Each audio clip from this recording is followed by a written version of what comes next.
সীমাস kitchen and লাইফস্টাইলে আপনাদের সকলকে স্বাগত। ছোলার ডাল ও পনির দিয়ে একটা অসাধারণ রেসিপি আপনাদের সঙ্গে শেয়ার করব, যেটা একবার রান্না করলে বারবার রান্না করতে ইচ্ছা করবে। চলুন রান্নাটা শুরু করা যাক, আর সম্পূর্ণ ভিডিওটি আপনারা দেখতে থাকুন। এই দেখো বন্ধুরা, এইখানে আমি 300 গ্রাম ছোলার ডাল নিয়েছি। 1 ঘন্টা আগে জলে ভিজিয়ে রেখেছিলাম, তারপরে নুন দিয়ে সিদ্ধ করেছি। এই যে এইভাবে হাতে টিপলে দেখো বোঝা যাচ্ছে সিদ্ধ হয়েছে। এর থেকে বেশি সিদ্ধ হলে খেতে ভালো লাগবে না। এইখানে দেখো পনিরগুলো আমি কেটে রেখেছি। এইবার এই পনিরগুলোকে আমি ভেজে নেব। অবশ্যই এটা সাদা তেলে ভাজতে হবে পনিরটা। তেল গরম হয়ে গেছে, এবার আমি পনিরগুলো ভেজে নিচ্ছি।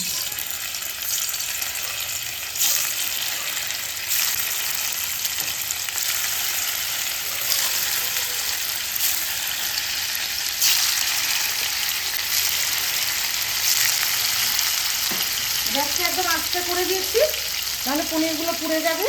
উল্টে পাল্টে এটা ভেজে নেবে।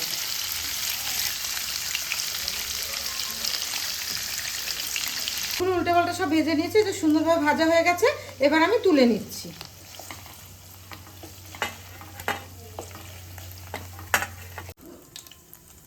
এই দেখো পনিরগুলো খুব সুন্দরভাবে ভাজা হয়ে গেছে। পনির ভেজে যে তেলটা আছে এর মধ্যে আমি ফোড়নটা দিয়ে নিচ্ছি। প্রথমে শুকনো লঙ্কা 2টো দিয়ে দিলাম,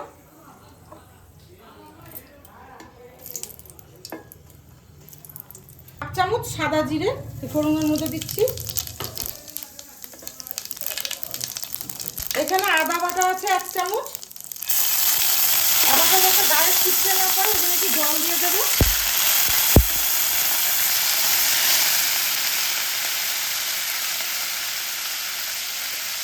নাড়াচাড়া করে নিয়ে মশলাটা এর মধ্যে কষিয়ে নিচ্ছি আদাটা। এবার আমি এর মধ্যে টমেটো কুচি আছে এইটা দিয়ে দিচ্ছি।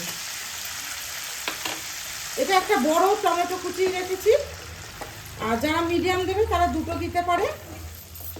আর এই টমেটোটাকে নরম করার জন্য আমি এখানে নুন রেখেছি অল্প, যেহেতু আমি ছোলা ডালটা সিদ্ধ করার সময় নুন দিচ্ছি, সেটা শুধু টমেটোটা নরম করার জন্য আমি এই লবণটুকু দিচ্ছি।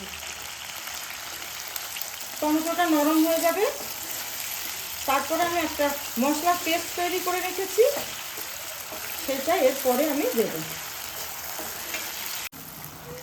টমেটোটা এখানে নরম হচ্ছে, আর আমি এখানে একটা মশলার পেস্ট তৈরি করে রেখেছি, শুকনো মশলার পেস্ট। এখানে দিয়েছি আমি 1 চামচ হলুদের গুঁড়ো, 1 চামচ কাশ্মীরি লঙ্কার গুঁড়ো, 1/2 চামচ শুকনো লঙ্কার গুঁড়ো, জিরে গুঁড়ো আর ধনে গুঁড়ো একসঙ্গে আমি জল দিয়ে পেস্ট করে রেখেছি। টমেটোটা এখানে নরম হয়ে গেছে, এর মধ্যে এবার এই পেস্টটা আমি দিয়ে ভালো মতো মশলাটা কষিয়ে নেব। মশলাটা এখানে ভালোভাবে কষিয়ে নেবে।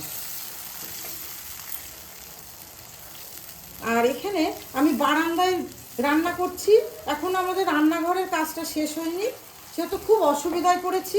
আর খুব অসুবিধা করেই এই রান্নাগুলো আমাকে এই বারান্দায় দাঁড়িয়ে করতে হচ্ছে।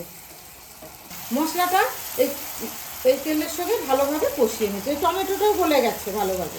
মশলাটা যে তেল ছেড়ে দেবে তখন আমি এই সিদ্ধ করা ছোলার ডালটা এর মধ্যে দিয়ে দেবো। মশলাটাকে ভালোভাবে কষিয়ে নিতে হবে। মশলাটা খুব সুন্দরভাবে কষানো হয়ে গেছে। দেখো বন্ধুরা, মশলা থেকে তেল ছেড়ে গেছে। এবার আমি এই যেখানে ছোলা ডালটা সিদ্ধ করে রেখেছি এই মশলা কষানোর মধ্যে আমি দিয়ে দিচ্ছি।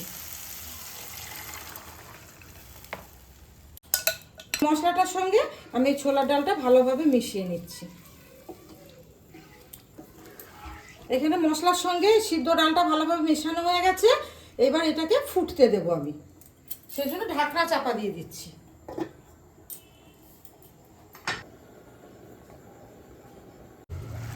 ডালটা ফুটে গেছে, আমি একটু চিনি দিয়ে দেব, স্বাদটা খুব ভালো হবে। চিনিটা মিশিয়ে নিয়ে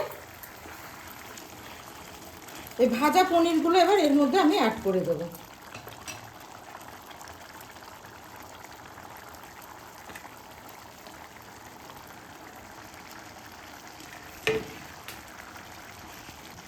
পনিরগুলো যাতে ভেঙে না যায় সেই জন্য আমি আস্তে আস্তে করে এটা এর মধ্যে মিশিয়ে নেব।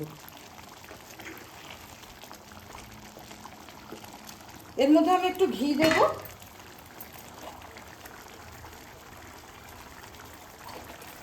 আর শেষে একটু গরম মশলা ছিটিয়ে দেবো, স্বাদটা আরও খুব ভালো লাগবে খেতে। তরকারিটা ছোলার ডাল পনির একদম রেডি। ভালো করে মিশিয়ে দিচ্ছি ঘি আর গরম মশলাটা, আর শেষে এখানে আমি ধনে পাতাটা এর উপরে ছিটিয়ে দেবো। ধনে পাতাটা এর উপরে ছিটিয়ে দিচ্ছি। ছোলার ডাল পনির একদম রেডি তরকারিটা। এটা আমরা হাত রুটি, লুচি এবং পরোটা দিয়ে খেতে পারি, সকালে জলখাবারও খেতে পারি, রাতে ডিনারও খেতে পারি, এবং টিফিনের উপযুক্ত রেসিপি এটা।